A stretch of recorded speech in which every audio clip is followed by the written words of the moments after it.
Type 6 question number 1. A reduction of 20% in the price of salt enabled a purchaser to obtain 4 kg more for rupees 100.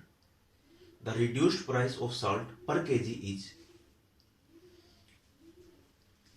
इस question का meaning यह है कि एक customer पहले 100 रुपए में मान लो x केजी राइस खरीदता था, x केजी साल्ट खरीदता था, तो अब उसको उतने ही रुपए देकर यानी 100 ही रुपए देकर 4 केजी राइस एक्स्ट्रा मिल रहा है। अब जो प्राइस रिड्यूस हुआ है वो हुआ है अंडर का 20% यानी 20 रुपीज रिड्यूस हुआ है। अब वो 20 रुपीज के बदले 4 केजी राइस और ले रहा है, इसलिए price of 4 KG salt is 20 rupees. Therefore price of 1 KG rice is 20/4 is equal to 5 rupees. Next question, a reduction of 20% in the price of rice enabled a person to buy 3.5 kg more rice for rupees 385.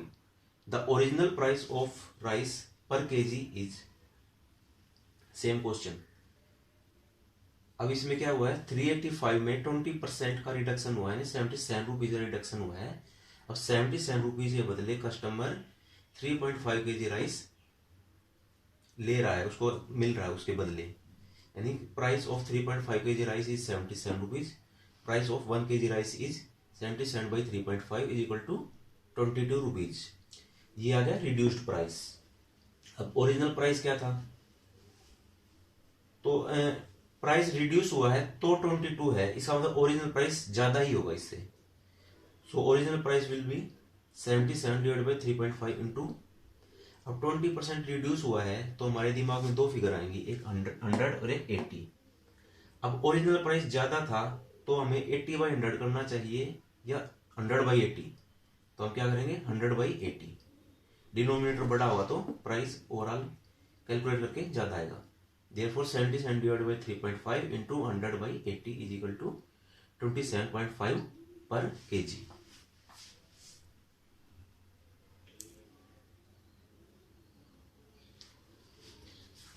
Next type question देख लेते हैं। The expenses on rice, fish and oil of a family are in the ratio of 12:17:3. The price of these articles are increased by 20%, 30% and 50% respectively. The total expenses of the family is increased by. Now, अब हम इसी ratio में इसको मान लेते हैं। Expenses on rice है 120, expenses on fish 170 and on oil 30। अब राइस पे एक्सपेंसिस कितना बढ़ गया 20%, 120 इंटू 20 डिवाइड बाई 100 24। इसी प्रकार फिश पे कैलकुलेट किया 51 आ गया, ऑयल पे कैलकुलेट किया 30 इंटू 50 डिवाइड बाई 100 15 आ गया। टोटल एक्सपेंसिस कितना इंक्रीज हो गया 24 प्लस 51 प्लस 15 90 इंक्रीज होगा कितने पे 120 प्लस 170 प्लस 30 320 पे। तो सोल्व करके आंसर आ गया इतना परसेंट एक्सपेंस इंक्रीज हो गया। Second question, the length breadth and height of a cuboid are in the ratio of 1:2:3। If they are increase by 100%, 200% and 200% respectively, what will be the effect on volume of the cuboid? Let length is equal to 1 unit, breadth 2 unit और height 3 unit। इस ratio में मान लिया हमने। So volume हो गया 3 into 2 into 1 6 unit. अब after increase length increase हो गई 100% यानी डबल हो गई 2 हो गई, ब्रेड्थ एंड हाइट 200% इंक्रीज हुई यानी कि 3 गुना हो गई, तो 2 तिया 6 और 3 तिया 9। अब यहाँ वॉल्यूम कैलकुलेट किया कितना गया 108, यहाँ पे कैलकुलेट किया था पहले था 6, तो 6 से इंक्रीज होकर 108 होगा, कितने टाइम्स हो गया volume increase by 18 times.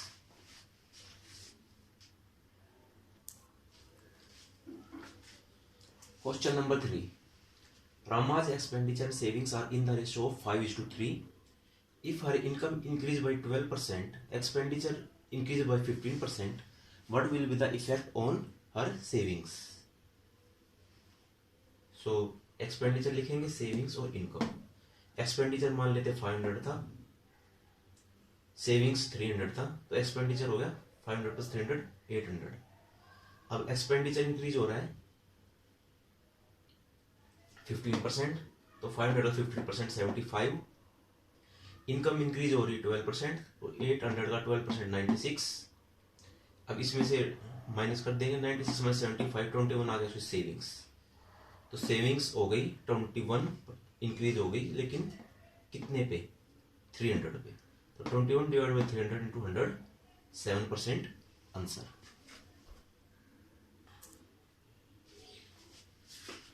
Question number 4, if numerator of a fraction is increase by 20% and denominator is decreased by 5%, what will be the value of new fraction?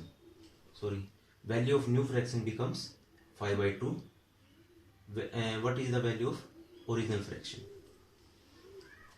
Let the fraction is x by y.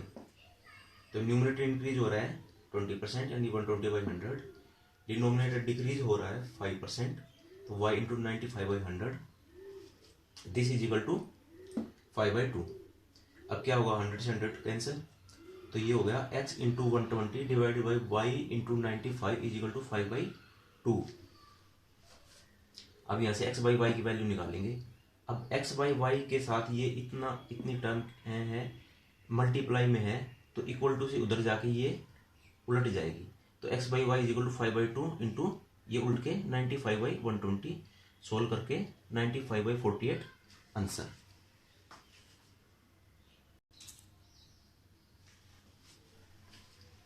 Type 8, question number 1. If 8% of voters in an election did not cast their votes, in this election there were only 2 candidates. The winner, by obtaining 48% of total votes, defeated his contestant by 1100 votes. So what were total votes that were casted in that election? उस election में total number of votes कितनी थी? मान लेते हैं let total votes is equal to 100। तो कितने voters ने वोट नहीं डाली? 8% ने। Voters who did not cast their vote is equal to 100 का 8% 8। और विनर को कितनी वोट्स मिले? विनर्स को मिले 48%। 100 का 48% 48।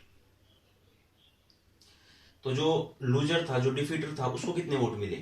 100 minus 8 minus 48 is equal to 44। अब जो विनर है वो कितने वोटों से जीता? 48 minus 44 is equal to 4 vote से जीत गया। अब इसने क्वेश्चन में कहा है कि 1100 वोटों से जीत गया। इसका मतलब इस 4 की वैल्यू कितनी है? 1100। अगर जो 4 की वैल्यू 1100 है तो टोटल वोट्स 100, तो 100 की वैल्यू कितनी हो जाएगी? 25 टाइम्स। इसको 25 टाइम्स कर देंगे, 27,500 आंसर आ जाएगा।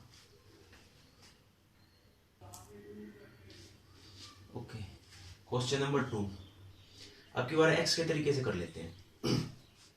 इन an election between 2 candidates 75% of voters cast their vote, out of which 2% were declared invalid. A candidate got 9261 votes which were 75% of valid votes.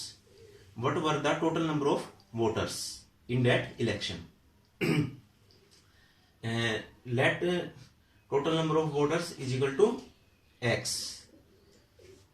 अब इसमें हुआ क्या? 75% ने अपना वोट कास्ट किया है, तो x का 75% इतने लोगों ने अपना वोट कास्ट किया है।